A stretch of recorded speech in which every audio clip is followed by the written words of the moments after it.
الصلاة والسلام عليك يا سيدي يا رسول الله. الصلاة والسلام عليك يا سيدي يا حبيب الله.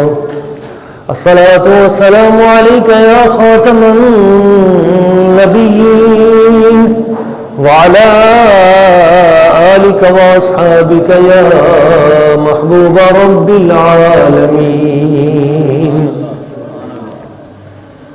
نہایت مکرم و محترم عزت مآب عاشقان رسول محبین مصطفیٰ کریم، اللہ کریم کی بارگاہ قدس میں دعا ہے وہ ذات لم یزل ہمارے گناہوں کو معاف فرمائے، ہماری خطاؤں سے درگزر فرمائے، ہماری یہ دنیا بھی بہتر فرمائے اور ہماری آخرت بھی بہتر فرمائے. معزز احباب، اللہ کریم کی ذات ببرکات نے قرآن مجید میں ارشاد فرمایا قد افلح من زکاہا وقد خواب من دساہا. قد تحقیق افلح وہ کامیاب ہو گیا، من زکاہا جس نے اپنے نفس کو پاک کر لیا. کون کامیاب ہوا؟ جس نے اپنے نفس کو پاک کر لیا. وقد خواب من دساہا، اور وہ خائب و خاسر یعنی ذلیل و رسوا ہو گیا، تباہ و برباد ہو گیا. من دساہا جس نے اپنے نفس کو پلید کر لیا، جس نے اپنے نفس کو خراب کر لیا. تو قرآن مجید نے کامیابی اور ناکامی کے رستے بیان کر دیے ہیں. کامیاب کون ہے اور ناکام کون؟ دنیا میں بہت سے فلسفے آج موجود ہیں اور بڑے بڑے فلاسفر اپنے اپنے کامیابی اور ناکامی کے فلسفے بیان کرتے ہیں. قرآن مجید کا فلسفہ سب سے سادہ اور بالکل فطرت اور عقل کے قریب ترین ہے. اور کچھ لوگوں کے نزدیک وہ کامیاب ہے جس کے پاس دولت ہے. کچھ لوگوں کے پاس کامیابی دولت میں نہیں بلکہ منصب اور عہدے میں ہے.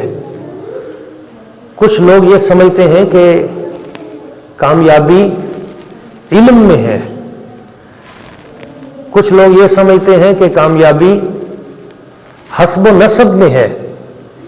اگر میں فلاں خاندان سے میرا تعلق ہے تو اس کا مطلب ہے میں کامیاب ہوں. کچھ لوگ یہ سمجھتے ہیں کہ کامیابی جو ہے وہ وراثتی ہے. جیسے بنی اسرائیل، ان کا یہ قول تھا اور ہے کہ ہم ہر حال میں کامیاب ہیں اور جنت صرف ہمارے لیے بنائی گئی ہے.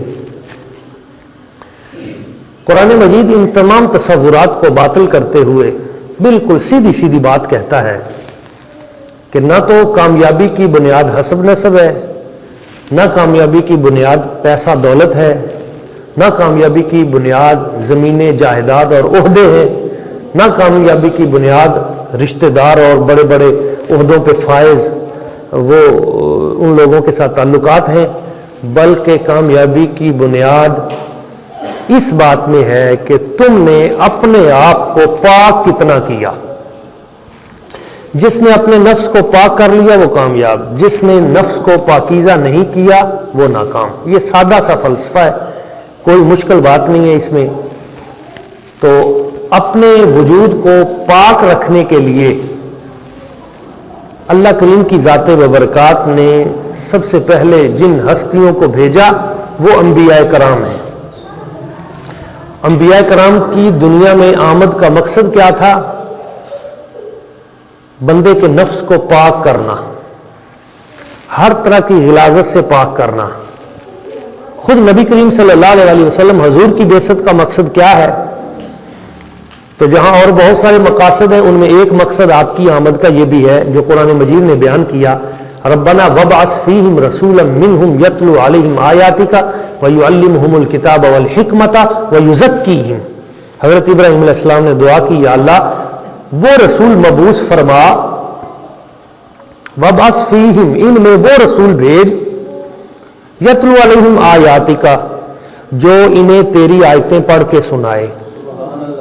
پہلی چیز جو قرآن کی آیتیں پڑھ کے سنائے. وَيُعَلِّمُهُمُ الْكِتَابِ اور پھر جو کچھ قرآن میں ہے کتاب میں اس کی تعلیم بھی دے. یہ نہیں کہ صرف رٹا لگا لیا حافظ کی طرح، طوطے کی طرح رٹا لگ گیا اور اس کو یہ پتہ نہ ہو کہ اس کے اندر ہے کیا. یتلو علیہم آیاتہ ویزکیہم ویعلمہم الکتاب والحکمہ انہیں کتاب کی تعلیم دے، والحکمہ اور حکمت بھی سکھائے. حکمت جو ہے یہ بھی بڑی ضروری ہے. وَيُزَكِّيهِمْ اور اگلی چیز حضور نبی پاک کی آمد کا مقصد، بعثت کا مقصد، وَيُزَكِّيهِمْ وہ انہیں پاک بھی کرے، پاکیزہ بھی کرے. تو یہ جو پاکیزگی ہے بندے کے وجود کو پاک کرنا، یہ کیا ہے؟ یہ ہے کہ اس کے نفس کو پاک کرنا. نفس کو کن چیزوں سے پاک کرنا؟ بندہ جو ہے نا، ایک بندے کو ظاہری بیماریاں ہوتی ہیں، ایک بندے کو باطنی بیماریاں ہوتی ہیں. بندے کی ظاہری بیماری کیا ہوتی ہے؟ بخار ہو گیا، نزلہ زکام ہو گیا، شوگر ہو گئی کسی کو، بلڈ کینسر ہو گیا، اللہ نہ کرے اس طرح کے ہیپاٹائٹس ہو گیا، کرونا ہو گیا، دیگر امراض. یہ ظاہری جسم کی بیماریاں ہیں. ایک بندے کی روحانی بیماریاں بھی ہوتی ہیں جو بندے کی روح کو لگتی ہیں. وہ روحانی بیماریاں کیا ہے؟ وہ روحانی بیماری وہ اندر ہی اندر ہوتی ہے، وہ باہر سے نظر نہیں آتی. وہ کیا ہے کہ بندے کی روح جو ہے وہ بیمار ہو جائے. کیا ہے کہ روح جو ہے اس میں ہوس پیدا ہو جائے، اس میں ہرس پیدا ہو جائے، اس میں لالچ پیدا ہو جائے، اس میں کینہ پیدا ہو جائے، بغض پیدا ہو جائے، اس میں اس طرح کی برائیوں کی، شہوت کی، یہ خواہشات نفس جن کو ہم کہتے ہیں، یہ پیدا ہو جائیں. تو جس وقت یہ بیماریاں اس کو لاحق ہوتی ہیں روح کو، تو اس وقت بندے کی روح بیمار ہو جاتی ہے. اب جب بندے کی روح بیمار ہوتی ہے اندر، جسے ہم وائٹل فورس کہتے ہیں، جسے قوت حیات بھی کہتے ہیں. ڈاکٹر شبیر صاحب تو ایکسپرٹ ہیں ہومیوپیتھی کے، تو ہومیو کی تو بنیاد ہی ڈاکٹر ہانی من نے اس بنیاد پہ رکھی تھی کہ انسان کا باہر والا وجود بیمار نہیں ہوتا، انسان کی جو قوت حیات ہے، روح، وائٹل فورس، وہ بیمار ہوتی ہے. اور جب وہ بیمار ہوتی ہے تو اس کی بیمار ہونے کی جو ظاہری صورت ہوتی ہے وہ باہر والے وجود کا بیمار ہونا ہوتا ہے. وہ کہتا ہے کہ جو بھی آپ کو بیماری آتی ہے، اس بیماری کی بیس آپ کی روح کو کوئی بیماری لگی ہے. یعنی کسی سے آپ کو حسد ہے، آپ اس کا چہرہ نہیں دیکھ سکتے. آپ کو غصہ ہے. غصہ کیوں آتا ہے؟ کہ آپ کی جو اندر کی جو ہے وہ چیز، وہ اسے تسکین نہیں مل رہی. اب اس کا نتیجہ کیا نکلے گا؟ نتیجہ یہ نکلے گا کہ جب اس کو کسی پہ غصہ آئے گا اور غصہ نکل بھی نہیں سکے گا، تو اس کے نتیجے میں وہ غصہ اندر ہی اندر اسے بلڈ پریشر میں مبتلا کر دے گا، اندر ہی اندر اسے شوگر میں مبتلا کر دے گا، اندر ہی اندر اسے بلڈ کینسر میں مبتلا کر دے گا. یعنی باہر جو بیماری ہمیں نظر آتی ہے اس کے پیچھے ایک اندرونی بیماری ہوتی ہے جس کی وجہ سے یہ باہر بیماری بن کر نکلتی ہے. اب جو اندر بیماری ہوتی ہے وہ روحانی بیماری ہوتی ہے.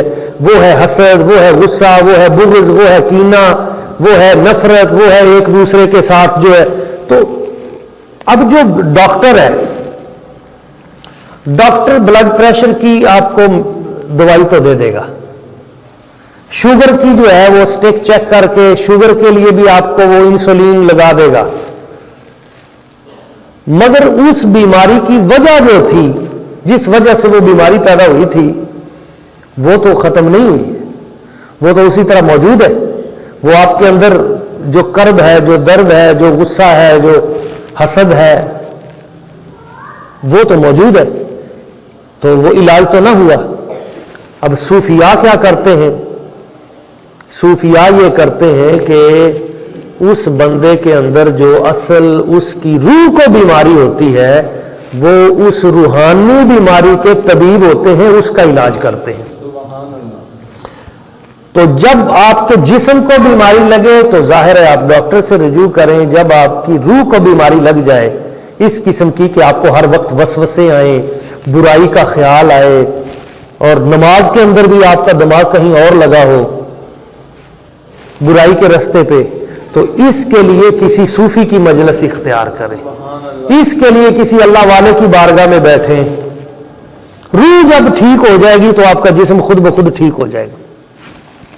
تو روحانیات کا علاج بھی بڑا ضروری ہے اس میں۔ اچھا، میں نے اس پہ بڑی کتابیں دیکھی کہ یہ جو آپ کو وسوسے آتے ہیں، درمیان میں چلو بات آ گئی تو آج ایک نسخہ اس پہ بھی ہو جائے۔ یہ جو آپ کو وسوسے آتے ہیں، برائی کا خیال آتا ہے، ذہن ہر وقت غلط کاموں کی طرف الجھا رہتا ہے، تو بھائی اس کا حل کیا ہے؟ نماز کے اندر بھی آپ برے خیالات، بعد میں بھی، تو بھائی اس کا حل کیا ہے؟ تو روحانی مرض کا علاج بھی روحانی ہے، سادہ سا حل ہے، اور مجھے یہ مل گیا اور اس کی میں نے برکت دیکھی، پھر میں نے اپنے دوستوں کو بھی بتایا اور اس کے بڑے ثمرات ملے۔ اور یہ ایسے ہی ہے جیسے آپ نے انسولین کا ٹیکہ لگا لیا اور آپ کو 24 گھنٹے جو ہیں یا اتنا ٹائم آپ کو ضرورت نہیں ہے۔ پھر اسی طرح کیا آپ قرآن مجید لیں، قرآن مجید آپ پڑھتے تو ہیں، وہ پڑھتے رہیں، اس کا انکار نہیں ہے، اس کو کھولیں اور قرآن مجید کو اپنے چہرے پہ رکھ لیں کھول کر، اور اپنی آنکھوں کے اوپر اور سر کے اوپر ماتھے پہ ملتے رہیں، تقریباً 2 سے 3 منٹ تک آپ یہ کام کریں۔ پھر آپ قرآن مجید میں سے سورہ یاسین نکالیں۔ سورہ یاسین قرآن مجید کا دل ہے، قرآن کے دل کو اپنے دل کے اوپر رکھ دیں۔ سورہ یاسین کھولیں، اس کو اپنے دل کے اوپر رکھ دیں اور پھر لمبے لمبے سانس لیں، اور یہ 2 سے 3 منٹ تک آپ نے یہ کام کرنا ہے، اور پھر چوم کر پھر آپ جو آپ نے پڑھنا ہے وہ پڑھتے رہیں، جو باقی کام کرنا ہے وہ کرتے رہیں، تفسیر حدیث، وہ میں اس کی نفی نہیں کرتا، وہ کرنا چاہیے، لیکن یہ جو میں نے آپ کو بتایا، اس کو چومنا، آنکھوں پہ ملنا، اور پھر قرآن کا دل سورہ یاسین کو کھول کر اپنے دل کے اوپر رکھ کے لمبے سانس کھینچنا، 24 گھنٹے تک انشاءاللہ آپ کو برائی کا خیال نہیں آئے گا۔ اتنا زبردست آزمودہ نسخہ ہے، یقین کریں آپ کی روح سارا دن تازہ رہے گی، آپ کا ایمان تازہ رہے گا، برائی سے آپ بالکل دور رہیں گے، اور یہ جو قرآن کی اور سورہ یاسین کی خوشبو ہے یہ آپ کے اندر کو تر و تازہ کر دے گی، اندر کی کتنی بیماریاں اس ایک مسئلے اور ایک نسخے سے حل ہو جائیں گی۔ مرض زیادہ ہو تو نسخہ دن میں 2 بار استعمال کریں، یہ آپ سمجھ گئے؟ ہاں، اپنی طبیعت کے مطابق آپ خود فیصلہ کر سکتے ہیں کہ بیماری کی صورتحال کیا ہے، اس کے مطابق آپ 5 نمازوں پہ بھی اس کو استعمال کر سکتے ہیں، اور آہستہ آہستہ یہ جو قرآن ہے نا یہ آپ کو کھینچ لے گا، برائیوں کے گڑھ سے آپ کو نکال کر یہ روحانیات کی دنیا میں داخل کر دے گا۔ اس سے جب آپ اس سے پیار کریں گے نا، اس سے چومیں گے، محبت کریں گے، پھر آپ عمل بھی شروع کر دیں گے، پھر اس کے اندر غور و خوض بھی کریں گے، پھر اس کے اندر آپ اترتے جائیں گے، اس کی برکتیں اور اس کی چاشنی اور اس کی روحانیت، یہ ساری چیزیں۔ اور جب رب دیکھے گا کہ جو بندہ میری باتوں کو چوم رہا ہے، رب جب دیکھے گا کہ میرے کلام سے جو اتنا پیار کر رہا ہے، تو اگر میں اس کے دامن میں ہوتا تو مجھ سے کتنا پیار کرتا، تو وہ انوار و تجلیات کی آپ پہ بارش کر دے گا، رحمتوں کی خیر ہو جائے گی۔ یہ جو لوگ سمجھتے ہیں نا قرآن کو چومنے سے کیا ملتا ہے یا اس کو محبت کے ساتھ دیکھنے سے کیا ملتا ہے، قرآن کو دیکھنے سے بھی بہت کچھ ملتا ہے۔ ایسے ہی میرے آقا کریم صلی اللہ علیہ وسلم حضور نے فرمایا النظر الی المصحف عبادۃ، حضور نے فرمایا اگر تم قرآن کی طرف دیکھتے ہو تو یہ بھی عبادت ہے، اس کے اندر بھی بڑی برکت ہے اور اس کے اندر بڑی تاثیر ہے۔ تو یہ جو اندر کو پاک کرنا ہے، اس کا ایک تو یہ طریقہ ہے جو میں نے آپ کے سامنے گوش گزار کیا. دوسرا اس کو پاک کرنے کا طریقہ اپنے باطن کو، وہ صوفیاء کی مجلس ہے، اللہ والوں کی بیٹھک ہے. ان کی بارگاہ میں آپ بیٹھیں گے، آپ کے دل کے معاملات سیدھے ہو جائیں گے، دل صاف اور پاک ہو جائے گا، صفائی ہو جائے گی. اللہ والوں کی بارگاہ میں حاضری، اللہ والوں کی بارگاہ میں دعا، اللہ والوں کی بارگاہ سے عطا. اور کچھ بارگاہیں ایسی ہیں کہ اس بارگاہ سے جو لنگر مل جاتا ہے وہ بھی آپ کے اندر کو پاک کر دیتا ہے. یہ بھی ایک میں مشاہداتی بات عرض کر رہا ہوں.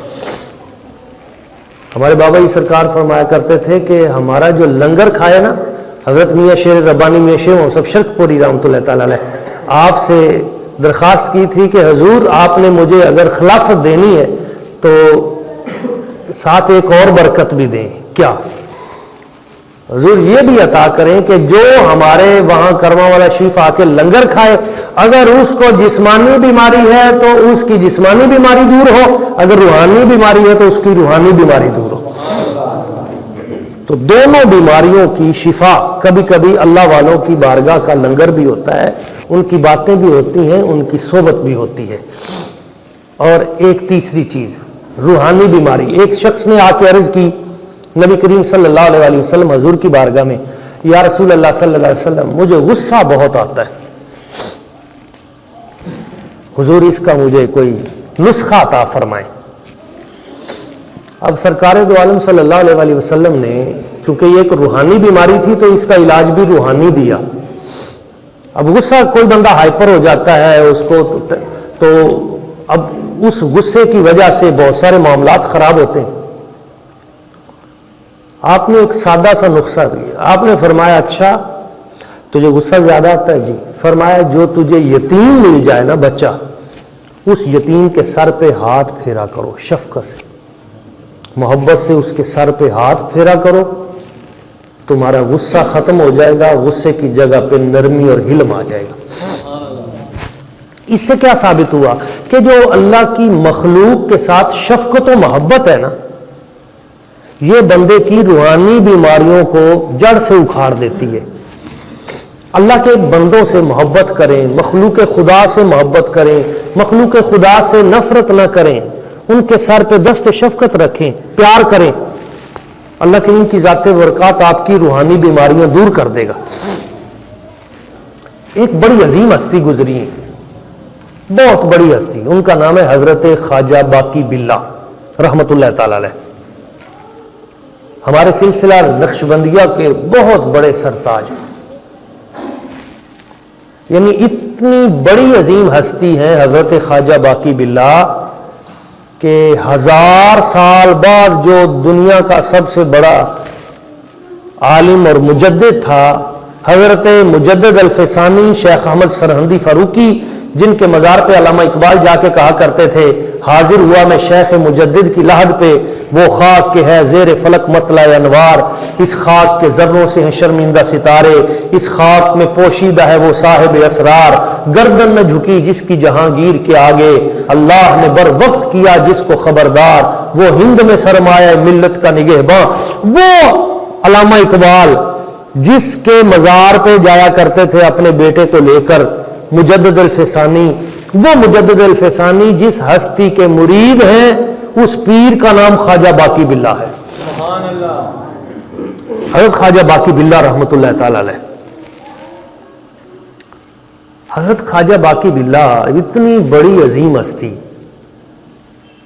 آپ جب وہاں سے دلی میں تشریف لائے، یہاں پہ آپ نے قیام کیا، ایک دن آپ رات کے وقت آپ نے اپنا کمبل جو تھا نا، سخت سردیوں کی رات تھی،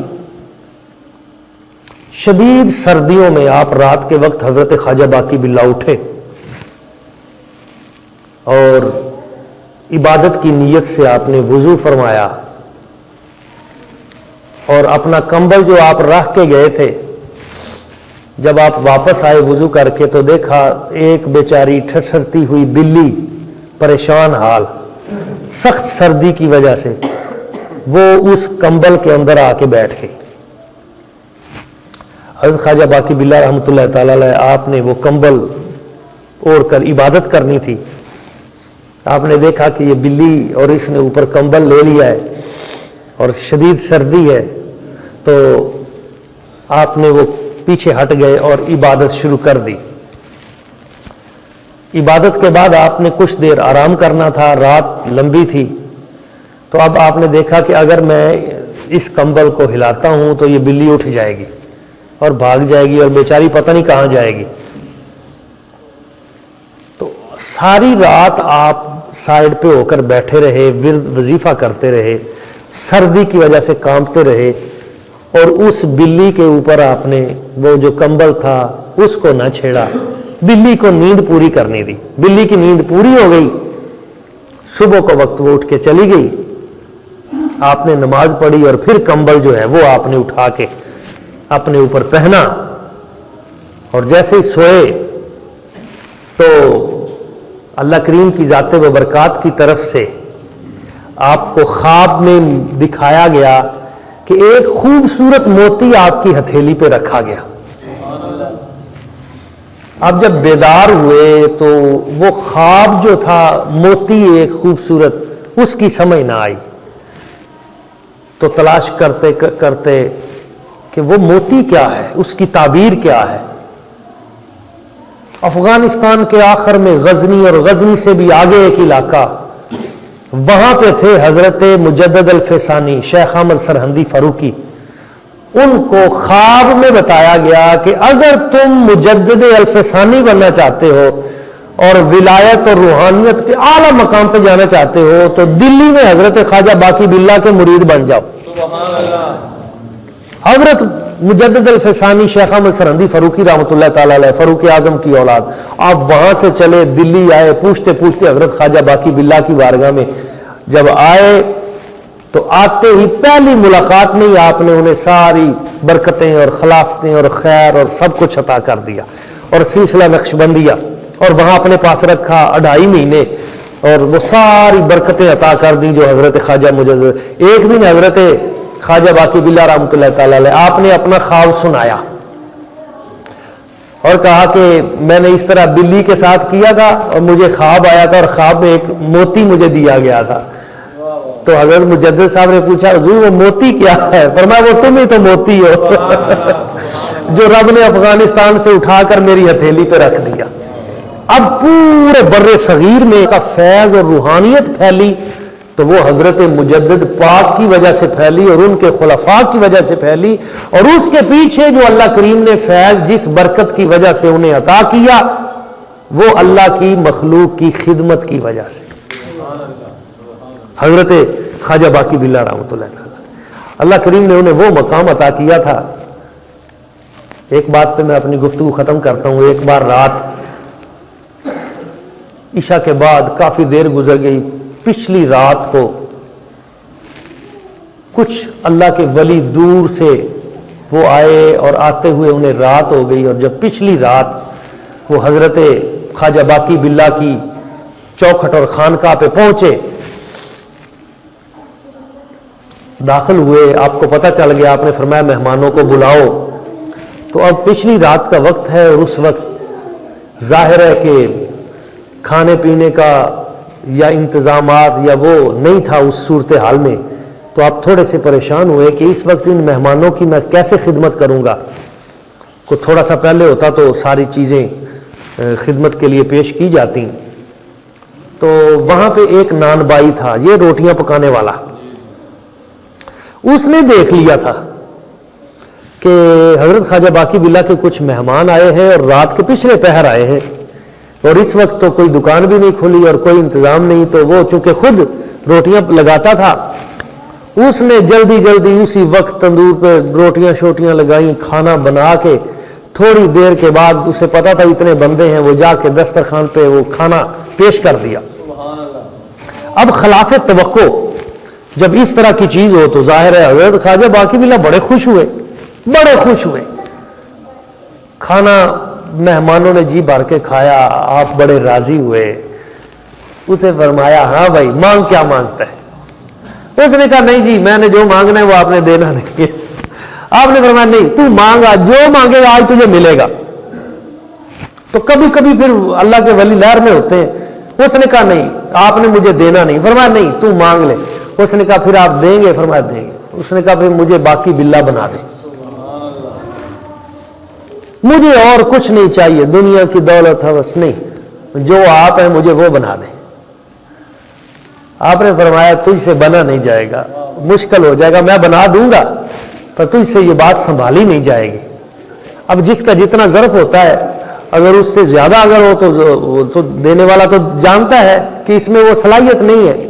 اس نے کہا نہیں جی نہیں، اب میں نے پہلے مجھے پتا تھا آپ نے دینا نہیں ہے اس لیے میں نے 2 بار بات کی۔ آپ نے فرمایا نہیں میں دے دوں گا، پھر تجھ سے سنبھالا نہیں جائے گا۔ اس نے کہا جی سنبھالا جائے یا نہ جائے یہ ہے میرا مسئلہ، آپ دے دیں۔ فرمایا چلو آ جاؤ۔ آپ نے اس نے اپنی خانقاہ عجلہ کے اندر بلا کے اس وقت آپ نے اسے اپنے سینے سے لگایا، اور پھر وہ صوفیہ بیان کرتے ہیں کہ جب اندر داخل ہوئے تھے کمرے میں تو ایک حضرت خواجہ باقی باللہ تھے اور دوسرا نان بائی تھا روٹیاں لگانے والا۔ جب باہر نکلے تو دونوں خواجہ باقی باللہ تھے، ان کے چہرے بھی ایک تھے، ان کے نقش اور وہ بھی ایک تھے، ان کا انداز بھی ایک تھا، ان کی صورت بھی ایک تھی، سب کچھ ایک فرق تھا، ایک ہوش میں تھا دوسرا بے ہوش تھا۔ ایک ہوش میں تھا دوسرا بے ہوش تھا۔ 3 دن وہ زندہ رہا، تیسرے دن پھر وہ دنیا سے چلا گیا۔ صوفیاء فرماتے ہیں بندہ بڑا کامل نکلا، کیوں؟ دنیا تو چھوڑ گیا پر گیا باقی باللہ بن کے۔ بندے نے مرنا تو ہے ہی ہے نا، یا ہمیشہ تو رہا تو دنیا میں اب کوئی نہیں۔ حضرت خواجہ باقی باللہ کے دور کا آج کوئی بندہ ہے؟ کوئی بھی نہیں نا۔